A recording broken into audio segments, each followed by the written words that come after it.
আমার প্রিয় নবম শ্রেণীর সকল ছাত্রছাত্রীদের জন্য নিয়ে চলে এলাম ফার্স্ট ইউনিট টেস্ট ভৌতবিজ্ঞান বিষয়ে একটি চূড়ান্ত গুরুত্বপূর্ণ নমুনা প্রশ্নপত্র ও সাথে তার উত্তর। এই নমুনা প্রশ্নপত্রে থাকা প্রতিটা প্রশ্ন পরীক্ষার জন্য ভীষণ গুরুত্বপূর্ণ, পরীক্ষাতে আসার মতো প্রশ্ন। কাজেই ভৌতবিজ্ঞান পরীক্ষাতে যদি তোমার ভালো রেজাল্ট করার ইচ্ছা থাকে, অবশ্যই এই নমুনা প্রশ্নপত্রে থাকা প্রতিটা প্রশ্ন খুব ভালো করে পড়ে রাখো। এখান থেকে বেশিরভাগ প্রশ্নই তোমাদের পরীক্ষাতে কমন আসতে চলেছে। সো আমরা প্রশ্নপত্রটিকে একদম প্রথম থেকে দেখে নেব। শুরুতেই রয়েছে একের দাগ, বলা হচ্ছে সঠিক উত্তরটি বেছে নিয়ে লেখো। এখানে 8টি এমসিকিউ টাইপ প্রশ্নের উত্তর লিখতে হবে। প্রতিটি প্রশ্নের মান 1 নম্বর করে, টোটাল 8 নম্বর রয়েছে। প্রথম প্রশ্ন, পরমাণুর নিউক্লিয়াসের আকার কোন এককে প্রকাশ করা হয়? উত্তর হবে অপশান ঘ, ফার্মি। এরপর দ্বিতীয় প্রশ্ন, প্রদত্ত কোনটি প্রাথমিক একক সম্পূর্ণ? এখানে যে অপশানগুলি রয়েছে তার মধ্যে সঠিক উত্তর হবে অপশান ক, দৈর্ঘ্য। আমরা সঠিক উত্তরটাকে ডিফারেন্ট কালারে চিহ্নিত করেছি যাতে তোমাদের বুঝতে সুবিধা হয়। এর পরবর্তী প্রশ্ন 1.3-এর দাগে এককবিহীন রাশিটি হলো, উত্তর হবে পারমাণবিক গুরুত্ব। নেক্সট 1.4-এর প্রশ্ন, পরমাণুর মধ্যে সব থেকে বেশি ভারী কণার নাম হলো, উত্তর হবে নিউট্রন। এরপর 1.5-এর প্রশ্ন, কোনটি মৌলিক একক? এগুলির মধ্যে যেটি মৌলিক একক সেটা হলো অপশান ঘ, ভর। এরপর 1.6-এর প্রশ্ন, রকেটের কার্যনীতিতে সংরক্ষণ হয়, উত্তর হবে ভরবেগ।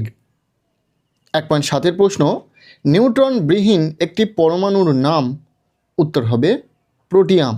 এখানে যে প্রশ্নগুলি রয়েছে সেই প্রতিটা প্রশ্ন কিন্তু তোমাদের পরীক্ষাতে আসার সম্ভাবনা রয়েছে। প্রতিটা প্রশ্ন তোমরা খুব ভালো করে দেখে রাখো।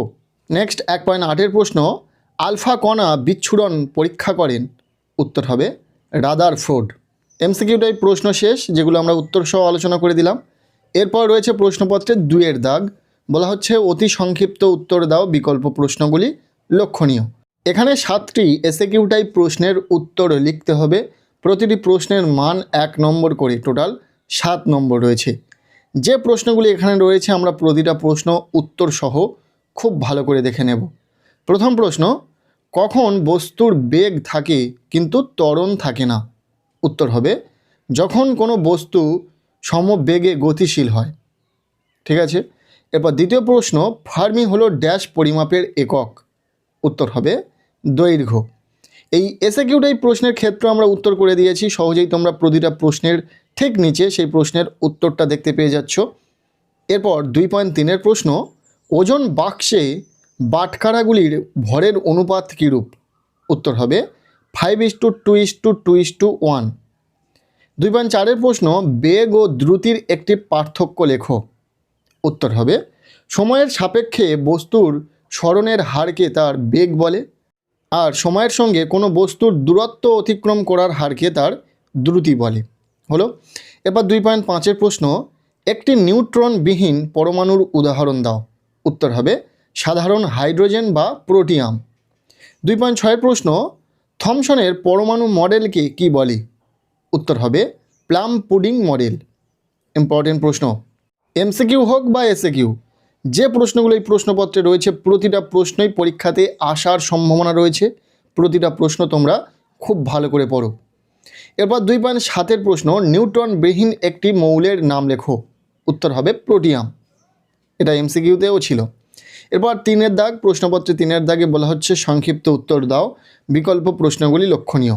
এখানে রয়েছে 2 মার্কের প্রশ্ন, 8টি প্রশ্নের উত্তর লিখতে হবে, 16 নম্বর রয়েছে।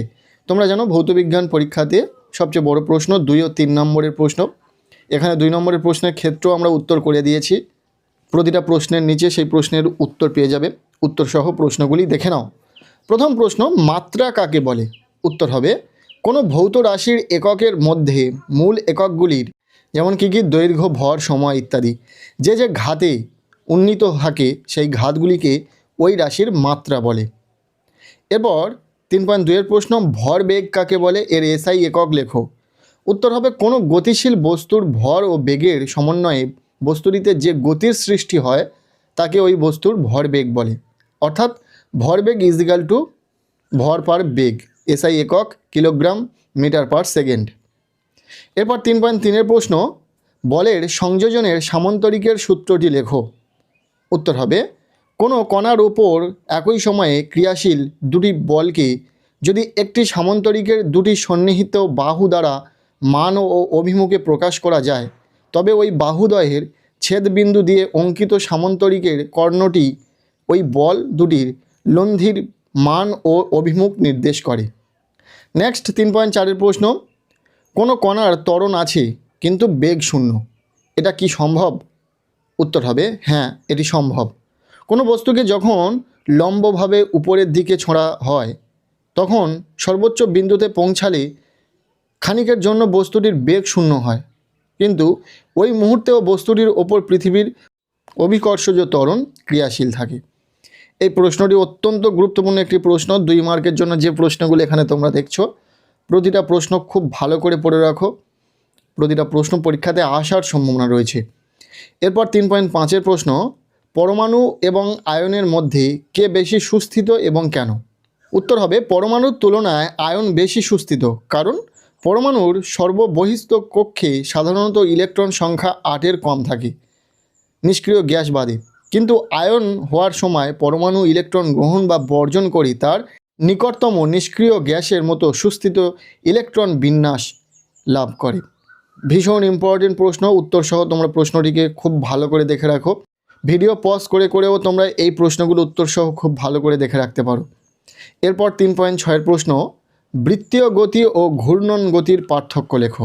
প্রত্যেকটির একটি করে উদাহরণ দাও। উত্তর হবে, বৃত্তীয় গতি, বস্তু কণা কোনো নির্দিষ্ট বিন্দুকে কেন্দ্র করে বৃত্তাকার পথে ঘোরে, আর ঘূর্ণন গতি কোনো বিস্তৃত বস্তু নিজের অক্ষের চারিদিকে ঘোরে।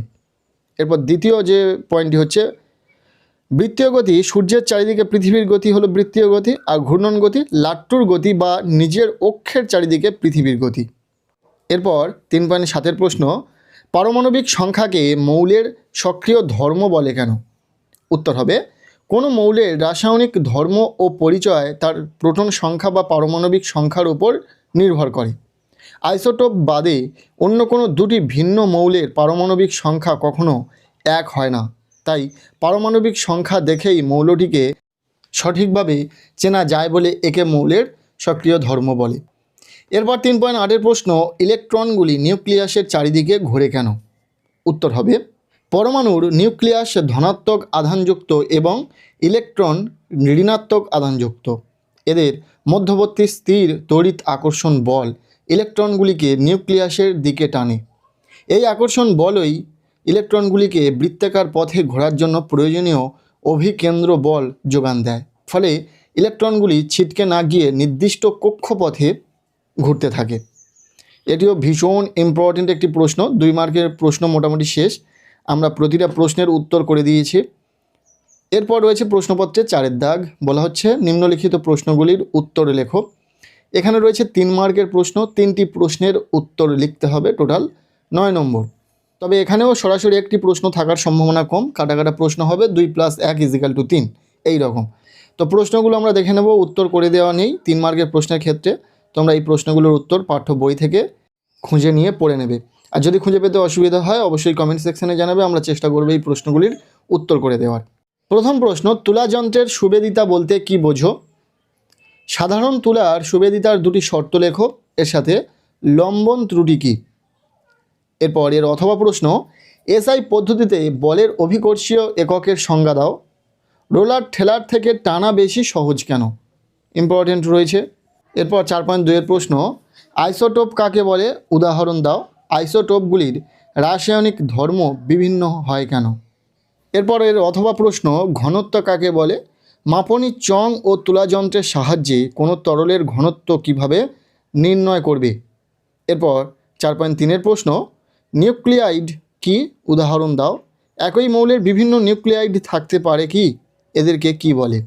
এরপর এর অথবা প্রশ্ন দিয়ে শেষ প্রশ্ন এই প্রশ্নপত্রের, রাদারফোর্ডের পরমাণুর মডেলের ত্রুটিগুলি আলোচনা করো।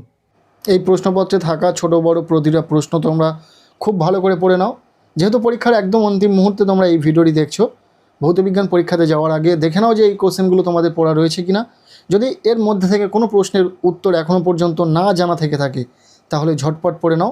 আমরা চেষ্টা করেছি সমস্ত প্রশ্নের উত্তর করে দেওয়ার।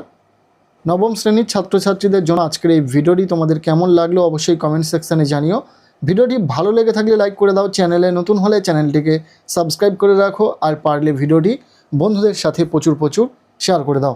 দেখা হচ্ছে নেক্সট কোনো ভিডিওতে, ততক্ষণের জন্য টেক কেয়ার, বাই।